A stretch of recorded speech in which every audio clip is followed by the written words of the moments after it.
عمران خان نے خبردار کیا ہے کہ پاکستان کا الیکشن ایک مذاق ثابت ہو سکتا ہے۔ سابق وزیر اعظم جیل سے لکھتے ہیں کہ ان کی پارٹی کو غیر منصفانہ طور پر مسخر کیا جا رہا ہے۔ آج پاکستان میں وفاقی اور صوبائی دونوں سطحوں پر نگراں حکومتیں چل رہی ہیں۔ یہ انتظامیہ آئینی طور پر غیر قانونی ہیں کیونکہ پارلیمانی اسمبلیاں تحلیل ہونے کے 90 دنوں کے اندر انتخابات نہیں کرائے گئے تھے۔ عوام سن رہے ہیں کہ انتخابات 8 فروری کو ہونے والے ہیں، لیکن سپریم کورٹ کے گزشتہ مارچ کے حکم کے باوجود کہ ان ووٹوں کو 3 ماہ کے اندر اندر کرایا جائے، پچھلے 1 سال کے دوران 2 صوبوں پنجاب اور خیبر پختونخوا میں سے انکار کیا گیا۔ وہ اس بارے میں شکوک و شبہات میں مبتلا ہونے میں حق بجانب ہیں کہ آیا قومی ووٹنگ ہوگی۔ ملک کا الیکشن کمیشن اپنے عجیب و غریب اقدامات سے داغدار ہے۔ اس نے نہ صرف سپریم کورٹ کی مخالفت کی ہے بلکہ اس نے میری پاکستان تحریک انصاف (PTI) پارٹی کی طرف سے پہلی پسند کے امیدواروں کے لیے نامزدگیوں کو بھی مسترد کر دیا ہے، پارٹی کے اندرونی انتخابات میں رکاوٹیں ڈالی ہیں اور محض تنقید کرنے پر میرے اور PTI کے دیگر رہنماؤں کے خلاف توہین الیکشن کمیشن کے مقدمات شروع کر دیے۔ انتخابات ہوں یا نہ ہوں، اپریل 2022 میں عدم اعتماد کے مضحکہ خیز ووٹ کے بعد جس طرح مجھے اور میری پارٹی کو نشانہ بنایا گیا، اس سے ایک بات واضح ہو گئی: اسٹیبلشمنٹ یعنی فوج، سیکیورٹی ایجنسیاں اور سول بیوروکریسی PTI کے لیے کوئی بھی لیول پلینگ تو دور کی بات ہے، کھیل کا میدان فراہم کرنے کو تیار نہیں۔ آخر کار یہ اسٹیبلشمنٹ ہی تھی جس نے امریکہ کے دباؤ کے تحت ہماری حکومت سے برطرفی کا کام کیا، جو میری آزاد خارجہ پالیسی کے دباؤ اور امریکی افواج کو اڈے نہ فراہم کرنے سے مشتعل ہو رہی تھی۔ میں واضح تھا کہ ہم سب کے دوست ہوں گے لیکن جنگوں کے لیے کسی کے پراکسی نہیں ہوں گے۔ میرا یہ نقطہ نظر بالکل واضح تھا۔ اس کی تشکیل پاکستان کو امریکہ کی دہشت گردی کے خلاف جنگ کے ساتھ تعاون کرتے ہوئے ہونے والے بھاری نقصانات سے ہوئی، جس میں کم از کم 80,000 پاکستانی جانیں ضائع ہوئیں۔ مارچ 2022 میں امریکی محکمہ خارجہ کے ایک اہلکار نے واشنگٹن DC میں پاکستان کے اس وقت کے سفیر سے ملاقات کی۔ اس ملاقات کے بعد سفیر نے میری حکومت کو ایک سائفر پیغام بھیجا۔ میں نے بعد میں اس وقت کے وزیر خارجہ شاہ محمود قریشی کے ذریعے پیغام دیکھا اور بعد میں کابینہ میں پڑھ کر سنایا گیا۔ سائفر میسج میں جو کچھ کہا گیا ہے، اس کے پیش نظر میں سمجھتا ہوں کہ امریکی اہلکار کا پیغام یہ تھا: عدم اعتماد کے ووٹ کے ذریعے عمران خان کی وزارت عظمیٰ کا پلک کھینچو، ورنہ چند ہفتوں کے اندر ہماری حکومت کا تختہ الٹ دیا گیا۔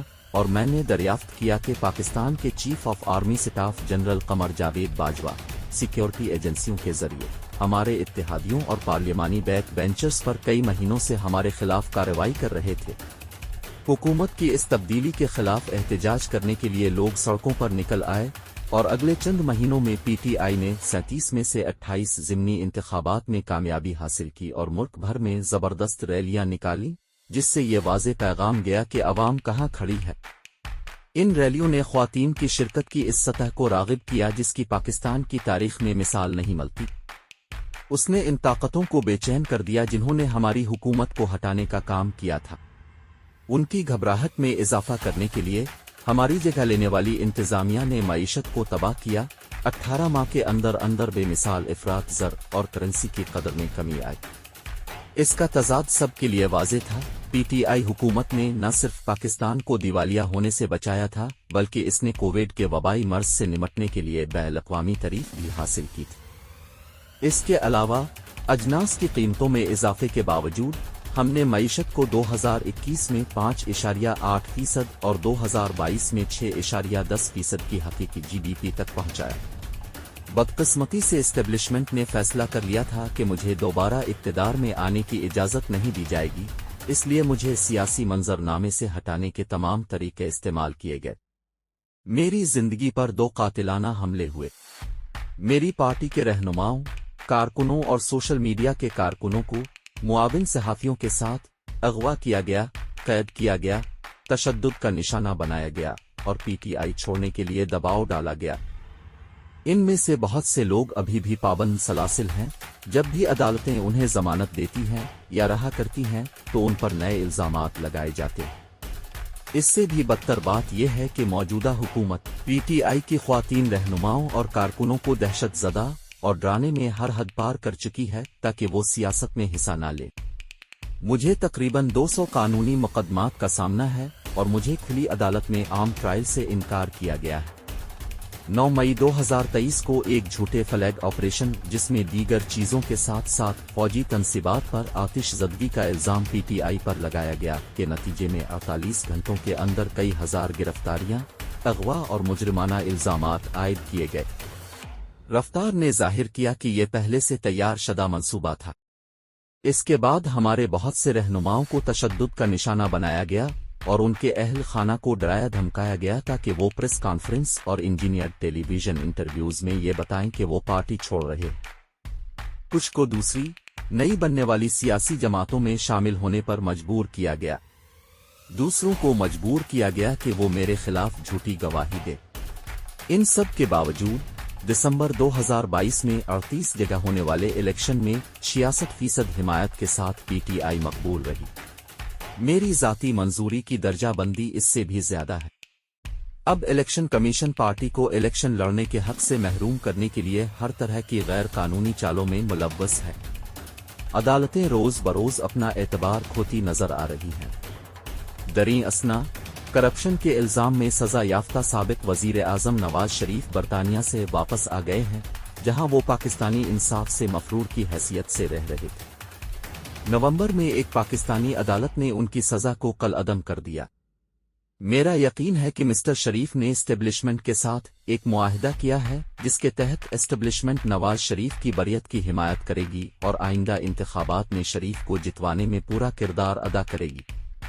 لیکن اب تک عوام پی ٹی آئی کی حمایت اور اسٹیبلشمنٹ کے منتخب کو مسترد کرنے میں بے لگام رہی ہے۔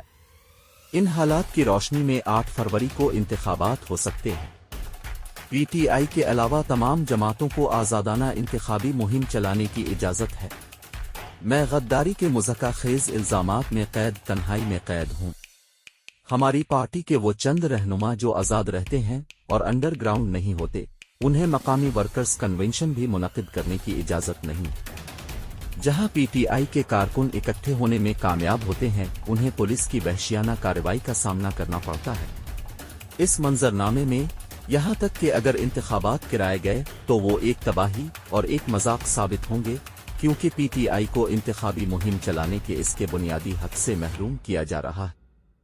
الیکشن کا ایسا مذاق مزید سیاسی عدم استحکام کا باعث بنے گا، جس کے نتیجے میں پہلے سے تباہ شدہ معیشت کو مزید تباہی کے دہانے پر لے جائے گا۔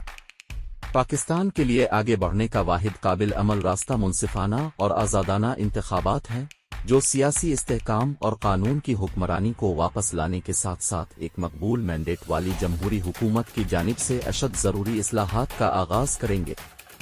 پاکستان کے پاس اپنے آپ کو درپیش بحرانوں سے چھٹکارا پانے کے علاوہ کوئی راستہ نہیں ہے۔ بدقسمتی سے ہم جمہوریت کے محاصرہ میں ہونے کی وجہ سے ان تمام محاذوں پر مخالف سمت میں جا رہے ہیں۔